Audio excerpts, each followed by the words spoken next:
is up, everybody? It's Alex here from Title Boxing Club, Rochester, New York. It's midweek. Time for a midweek musing.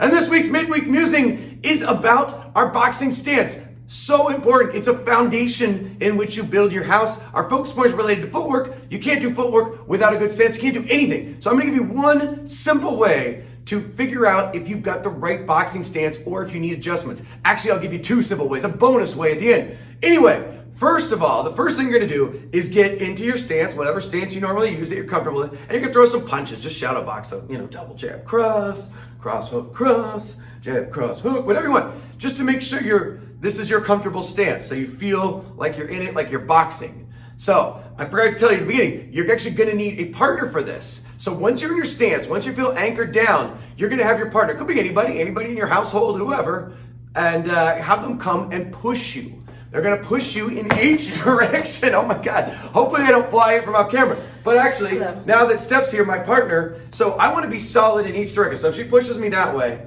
I feel like I can resist her. If she comes around and pushes me from the front, or from, whatever side you want, I feel like I've got some resistance. They push me from the side. I've got, she's pushed hard. Maybe I'll hanker in a little more. All right. Yeah, that's pretty good. Push. And then push me in the back. Good. Jeez. Hopefully your partner's a little more gentle. I mean, if they push you hard, you're going to move no matter what. But you have to feel like you have some resistance. If someone were to push me, and let's say I was in a really narrow stance, so she could push me from the front. Am I doing it again? Yeah. Okay. Now push me from the front. I'd be able to resist her easily. So now she pushes me from the back.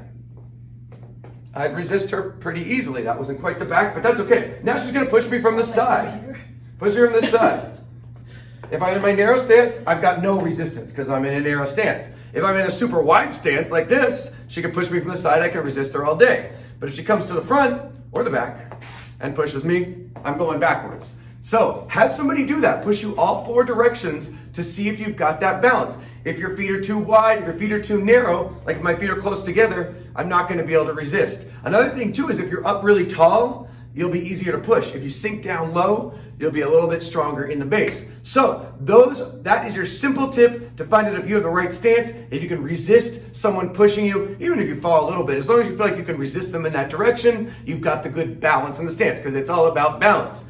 The other thing, the bonus thing you can do in your stance is you can practice getting down really low, like you're squatting, right? It's gonna burn a little bit in the legs, but do you feel as on balance down there as you do at normal height? If not, you could need to adjust. Once you're down there, you could try throwing some punches. It looks a little bit weird, but if you can throw those punches, hooks, and stay on balance and not fall over, that means you've got a pretty good anchored stance to the ground. Now, there is a way to cheat both of these things, and it's to go super wide, right? But that's not really very practical. You want it to be a reasonable stance that you can move around in. So try it out. It doesn't take long. You got family members in town for the holidays. Tell them, hey, why don't you push me? Want to find out if my boxing stance is good? That's our midweek musing.